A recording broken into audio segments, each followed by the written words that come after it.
They told me I was dead to them. That was the last thing I heard. 11 years ago. I was 20 standing on the front steps with a duffel bag, a second-hand camera, and exactly $1. 200 to my name.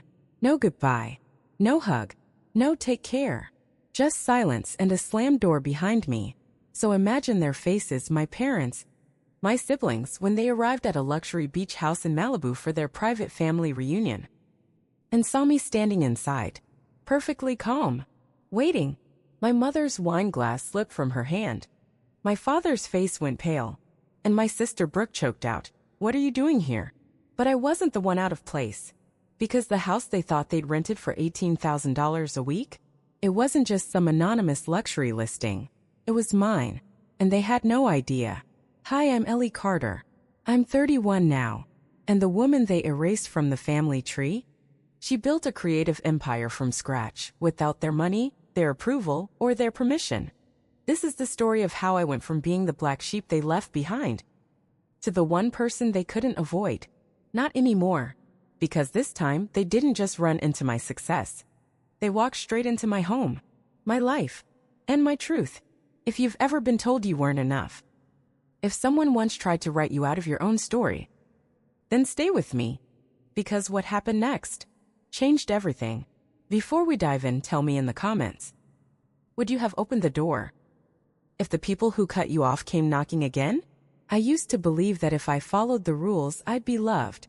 Smile politely. Say thank you. Don't speak too loudly. And whatever you do, don't embarrass the Carter name. Growing up as the middle child in a high-profile New York family meant I was always edited. My older sister Brooke was the polished one, pageant-worthy smile, Ivy League education, married to a marketing executive with an apartment overlooking Central Park by the time she turned 25. My younger brother Jason? The heir. Smart. Clean-cut. Already interning at my father's firm by 15. He was the golden boy before he even earned it. And me? I was the kid with paint on her jeans and ideas no one wanted to hear. 7. I started filming things with the toy camcorder my babysitter gave me. The light bouncing off the chandelier. The way my mother's hand trembled when she lied. Moments no one else noticed, but I couldn't unsee. Filmmaking is cute, Eleanor, my mother would say, dabbing foundation on her already flawless cheekbones. But people like us don't live off dreams. We live off dividends. At 15, I posted my first short film on a secret YouTube channel. It was raw, shaky, and lit with string lights. It also got 28,000 views in 3 days. I remember showing it to Jason in my bedroom late one night, whispering like we were plotting a crime. "That's insane," he said, eyes wide. "You could actually be good at this." But he never told anyone. Because in our house, success only counted if it fit inside the family portfolio. I still remember the day the first real fight happened. It was the spring of my senior year. I'd just gotten an acceptance letter to UCLA's School of Theater, Film, and Television. I held that envelope like it was oxygen. And my mother? She read it, folded it in half without blinking, and slid it back across the table. "We've already spoken to Wharton," she said. "You'll be attending their business program in the fall. Gerald has connections." I stared at her. "But I didn't apply to Wharton." She smiled. "Of course you didn't. We did it for you." That night I filmed myself packing. Just a tripod, my voice, and the quiet thud of my own rebellion. When my parents saw the video 2 weeks later, me announcing I was going to LA to chase my dream, they didn't call. They didn't text. Instead, my father left a voicemail that said, "You're no longer welcome in this family. You want freedom? You have it. Don't expect help." Then silence. A vacuum so sharp it almost rang in my ears. Brooke blocked me on everything. Jason sent one text, "I hope you know what you're doing." I did. And I didn't. Because nothing prepares you for building a life from zero, especially when the people who raised you are rooting for your failure. LA was brutal. I shared a one-bedroom apartment with 2 other girls, slept on a yoga mat, and survived on ramen and Red Bull. I worked weekends as a wedding photographer's assistant, weekdays at a smoothie bar, and filmed at night on borrowed equipment from school. One night, after a 12-hour shift on a set that didn't pay me a cent, I came home to find my laptop had been stolen, along with 2 years of footage. Gone. I sat in the stairwell and cried so quietly I gave myself a nosebleed. And still, I didn't go home. I couldn't. Because some part of me knew. If I turned back, they'd win. They'd say we told you so. They'd smile that smug Carter smile. And they'd take credit for anything I built afterward. So instead, I borrowed a friend's camera, filmed everything again from scratch, entered a competition, won second place. That prize? An unpaid internship with Delaney Media Group, a boutique studio known for powerful human interest documentaries. That's how I met Ruth. Sharp-tongued. 63. Always wore red lipstick and smoked like the 90s never ended. You look like a deer, she told me on day one. Let's see if you survive the wolves. She didn't coddle me, didn't protect me. But she watched. And when no one else did, she noticed. By year 2, she was letting me direct B-roll. By year 4, I was co-producing shorts that went to Sundance. And when she was diagnosed with stage 4 lung cancer, she handed me the keys to a Malibu property I didn't even know she owned. Use it, she said, don't just live in it. Let it work for you. I stood on that beach 6 months later and whispered, they'll never believe this. I didn't know how right I was, because one day I'd open my front door and find all of them standing there, thinking they were just checking into a luxury rental. They had no idea, but I did, and I was ready. There's something no one tells you about starting over. It's not the big moments that break you, it's the little ones, like waking up to the sound of a cockroach scuttling across the wall, or realizing your last packet of instant noodles expired 2 months ago, or waiting tables in a restaurant where girls from your high school show up on dates and don't recognize you. At first, I told myself I was just paying my dues, that all the ramen, all the rejections, all the overnight shoots were part of the process, but there were nights I lay on a mattress on the floor, staring at the ceiling fan spinning slowly in the dark, wondering, did I make a mistake? I wasn't asking for fame. I just wanted proof I hadn't thrown everything away for nothing. Then came the birthday party shoot. It was for a 5-year-old whose mom wanted cinematic memories for her Instagram. It paid $200. I needed the cash. I showed up with my stabilizer, my camera, and a half-dead battery. But something shifted that day. I wasn't just shooting cupcakes and balloons. I captured a moment between the little girl and her grandfather. A quiet smile. A shared glance. That one frame got reposted, then shared again. And 2 days later I got a message. Hi, this is Delaney Media. Ruth would like to meet with you. I thought it was a joke. But it wasn't. I walked into that meeting shaking, wore my best thrift store blazer and tried to speak like someone who hadn't filmed weddings in church basements. Ruth didn't even shake my hand. She pointed to a chair. Your framing is unconventional, she said, but your instinct is deadly accurate. That internship didn't pay, but it gave me access. I learned lighting from a guy who'd worked on Oscar-nominated films. I learned editing from a woman who color-graded Beyoncé's documentary. And I learned survival from Ruth Delaney herself. She didn't compliment often, but once, after watching a reel I cut overnight, she said, if I had your eye at your age, I'd have been dangerous. Those words fueled me for a year. My breakthrough came during a hurricane. Literally, we were filming in coastal Georgia when the storm changed course. The crew pulled out. Ruth told me to pack up, but something told me to stay. I had backup batteries, waterproof housing, and one insane idea. I filmed the impact from a rooftop, capturing the resilience of a small town as people sandbagged their neighbors' homes. Shared generators, lit candles in the dark. That footage went viral. A short film we thought would hit 10K views hit 2 million in 72 hours. Netflix called. Then Vice. Then Architectural Digest. Suddenly, I wasn't just an assistant. I was a voice. Ruth took me out for oysters that night, which meant something. She hated shellfish. She handed me an envelope. Inside was a contract. You're no longer an intern, she said. You're a partner. I cried in the parking lot. Quiet, ugly, snotty tears. Because for the first time in years, I wasn't proving anything to anyone. I was just accepted. And then Ruth got sick. It happened fast. Too fast. She was diagnosed in May. Gone by September. In her will, she left me 3 things.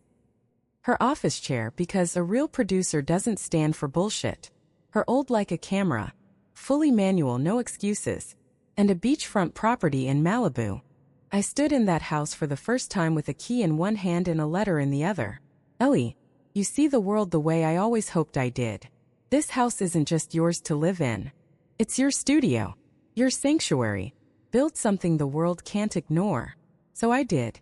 I converted the pool house into a production space. Started Northlight Studios with just 2 people.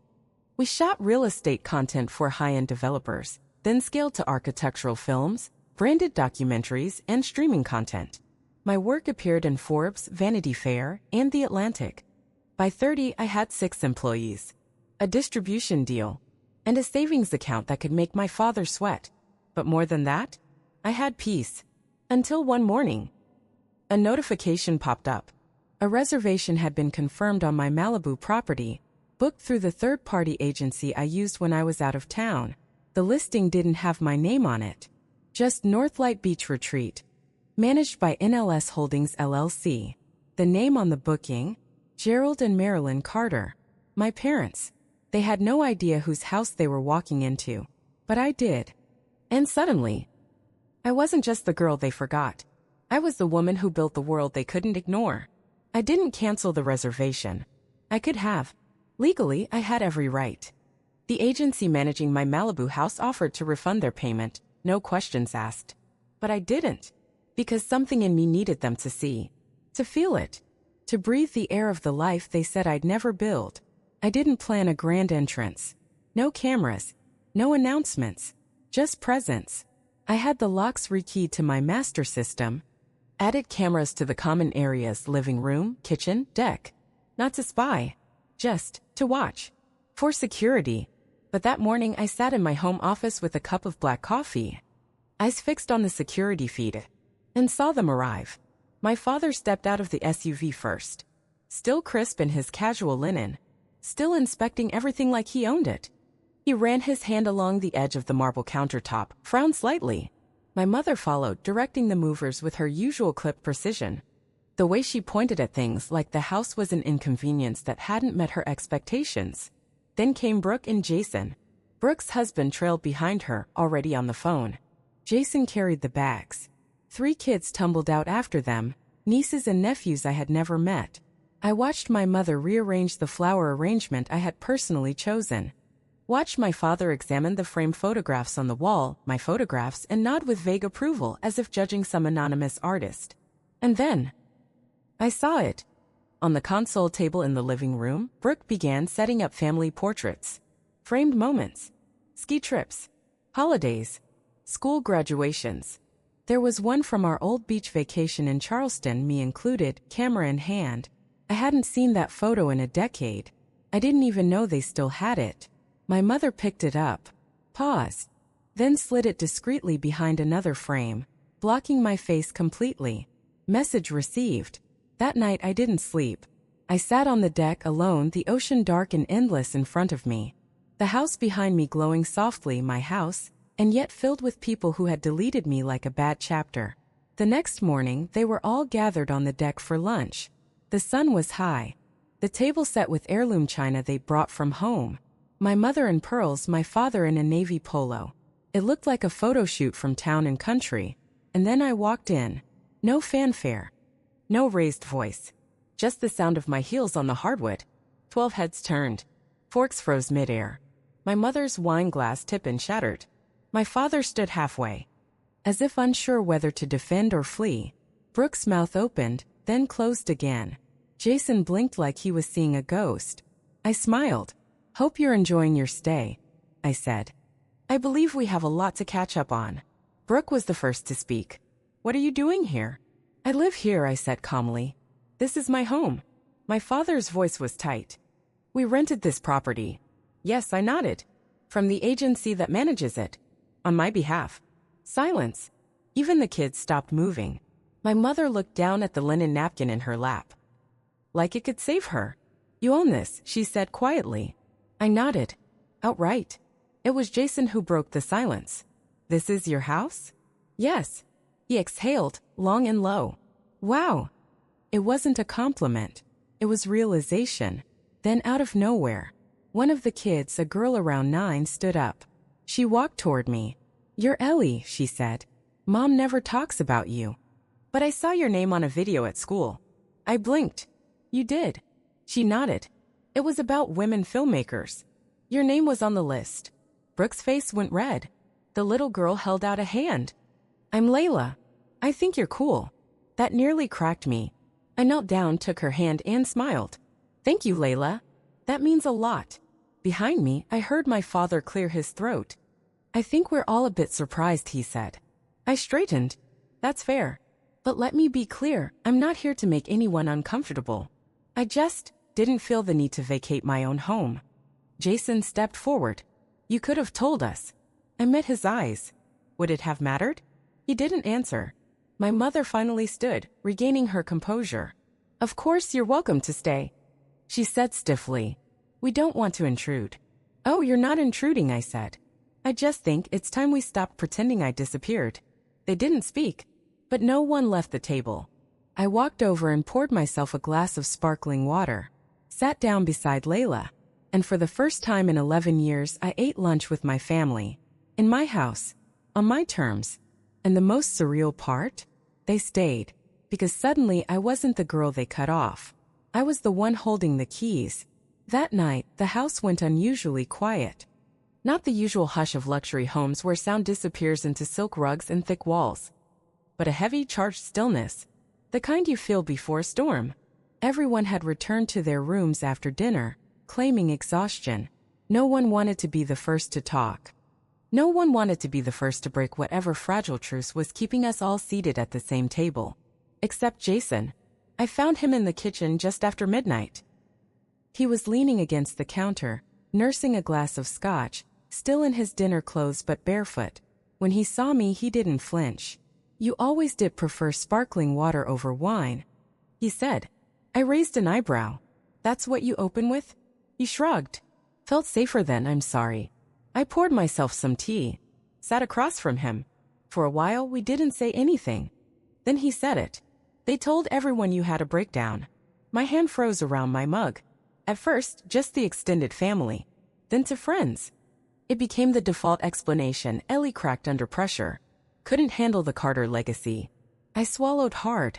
"You let them say that?" He looked me in the eye. At the time, I didn't know what to believe. Then, I didn't know how to fix it. I wanted to yell, to say that silence was worse than betrayal. But instead I asked, why the reunion now? After years of pretending I didn't exist. Jason hesitated. Then, "Dad's company is tanking." I blinked. "What?" He looked down. "Carter West is bleeding. The market hit us hard. Some bad acquisitions. Investors pulling out." "That's impossible," I said. "Dad would never." "He's been hiding it for years. Took a second mortgage on the family estate. Liquidated 2 of the trust funds, yours included." I went cold. "I had a trust fund?" Jason grimaced. "You did. Until they reallocated it for family stability. That's what they told the lawyers." I stood up, breath tight in my chest. "And Dad? What does he say now?" "He still thinks he can fix it. He always does." The room felt smaller, hotter. And then Jason added, "There's more." Of course there was. His health's not great. Heart issues. He collapsed at the office last month. Told Mom not to tell anyone. She pretended it was food poisoning.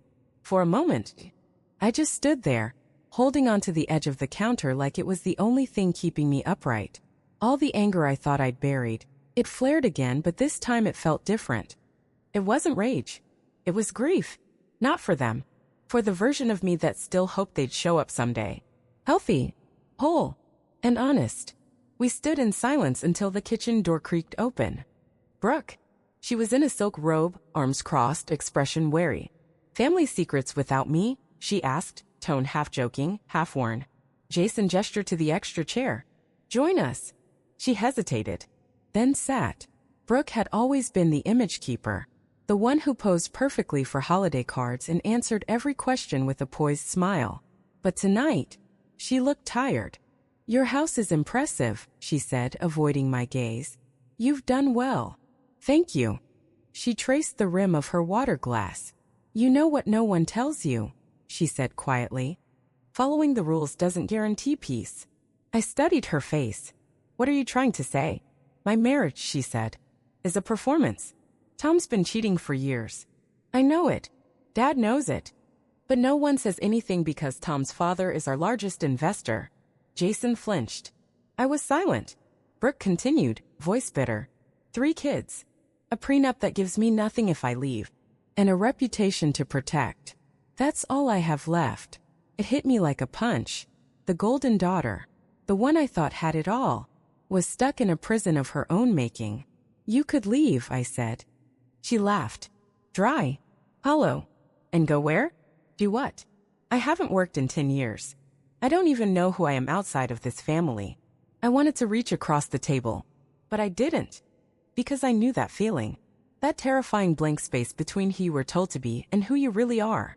We sat in silence. 3 Carter siblings. Reunited. Wounded. Still breathing. Then from behind us another voice. You're up late. We turned. My mother. Perfectly dressed. Lipstick still intact. Standing in the doorway like she was posing for a magazine. We were just catching up, I said. She smiled. How nice. Brooke stood quickly. Jason followed. The room shifted. I didn't move. Marilyn Carter walked in, took the empty chair Jason had left. I see you've made quite the comeback, she said, eyes on me. It wasn't a comeback, I said evenly. It was a beginning. One you chose not to witness. She paused. Then, we thought we were protecting you. The world is cruel to dreamers. No, I said. You were protecting your image. I was collateral. She said nothing, but I saw it. The smallest flicker. Guilt. Regret. Maybe something close to pain. And for the first time, she didn't argue. She just looked at me and said, maybe we were wrong. The next morning, I woke early before the kids. Before the tension, before the house remembered who was in it. I wrapped myself in a blanket and stepped onto the sand. The beach was cold and quiet. The kind of silence that doesn't threaten, but invites. And then I heard footsteps. Not fast. Not hesitant. Measured. I turned, expecting one of the kids. But it was my father. Gerald Carter, titan of finance. The man who hadn't looked me in the eye in over a decade. He didn't speak at first. Just stood there beside me, hands in his pockets, gazing out at the water like he was trying to remember how to breathe. May I? He asked, nodding toward the sand beside me. I nodded. He lowered himself slowly. The years had caught up with him. His voice, when it came, was lower than I remembered. Your mother told me you stayed up late. With the others. I didn't respond. He picked up a handful of sand. Let it run through his fingers. When you left, he said slowly, I thought you were making the biggest mistake of your life. I stayed quiet. I thought you fail. Come home. Apologize. Still, I said nothing. And when you didn't, I didn't know what to do. He looked at me and I saw it. The lines deeper, the eyes softer. I followed your career. Quietly. Watched your short films. Read about Northlight Studios. That surprised me. You never said anything. He shook his head. I didn't know how to. I stared out at the waves. How do you say something to someone you told was dead to you? He flinched. That was cruel, he admitted. I was angry. Afraid. You were the first person to defy me and walk away. And you punished me for it. He nodded once. I did. We sat in silence again, but something had shifted. Not forgiveness. Not yet. But recognition. She's talented, your niece. He said suddenly, motioning toward the beach house where Layla was probably just waking up. Reminds me of you. She has an eye, I said. But Brooke wants her to focus on law school. He nodded. A Carter tradition. I looked at him. What do you think she should do? He didn't answer right away. Then, I think I've lived long enough to know what happens when you force someone to abandon what they love. That stayed with me. Later that day, I knocked on Brooke's door. Layla answered, still in pajamas, eyes wide. Aunt Ellie. I smiled. Hey, quick question. You still have your phone? She nodded. Do you want to learn how to use it for more than selfies? She lit up. For filming? If your parents say yes, I'll teach you everything I know. Starting this week. She threw her arms around me. Yes. Yes. Brooke appeared in the hallway, arms crossed. What's going on? I straightened. I want to mentor Layla. If she's interested. Brooke blinked. She's supposed to focus on academics. She can do both. I did. She hesitated. Looked at her daughter bright-eyed. Already halfway to a tripod. I'll think about it. That was more than I expected. That evening, I gathered everyone in the living room. Not for a confrontation. For clarity. I want to make something clear, I said. This house is mine. My life is mine.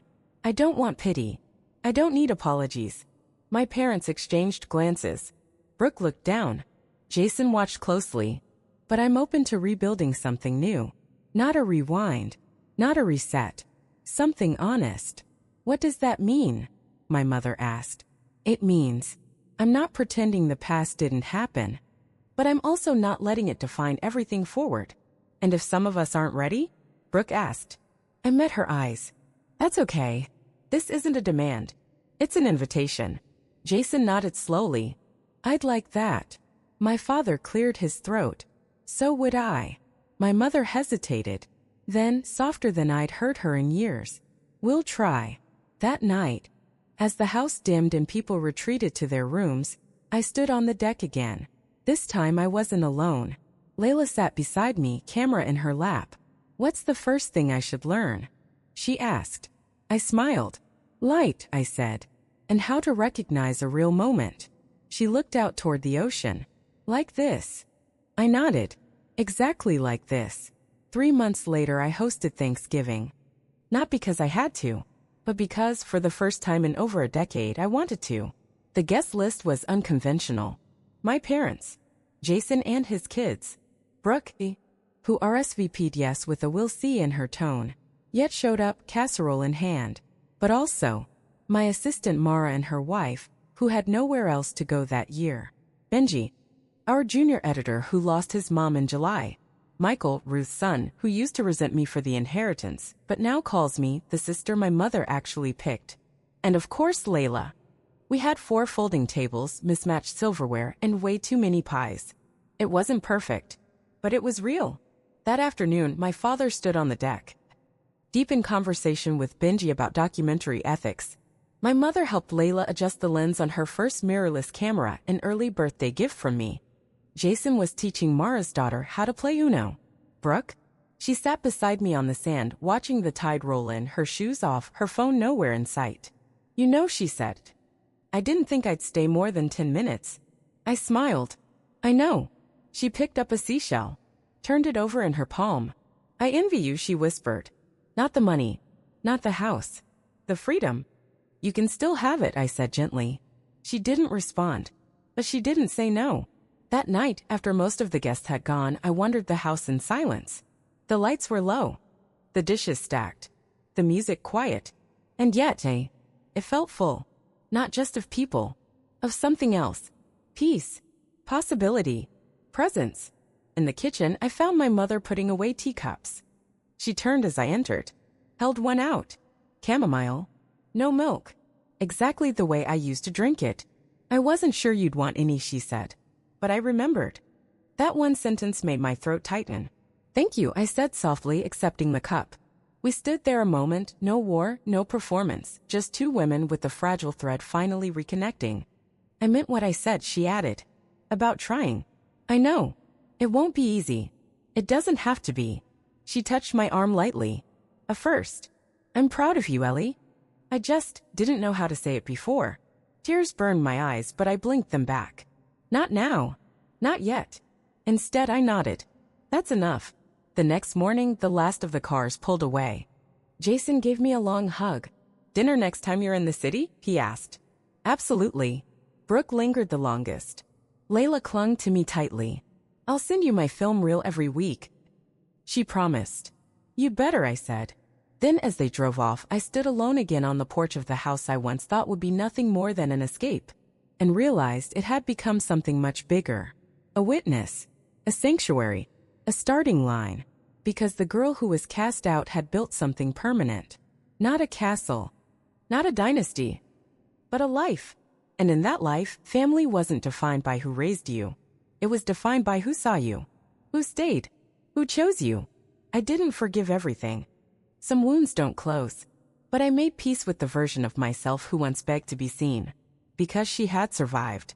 And not just survived. She had flourished. She had filmed storms, faced silence, and turned absence into art. So here's the truth. You don't have to go back to what broke you. You don't have to pretend it never happened. But you do have the right to rebuild, to redefine, to start again. And this time, you get to write the ending. So let me ask you, what would you do if the people who erased you walked into your life again? Would you run? Would you fight? Or would you stay? Let me know in the comments below. And if this story reminded you of your own. If you've ever had to reclaim your voice in a room that once silenced you, please like, subscribe, and share.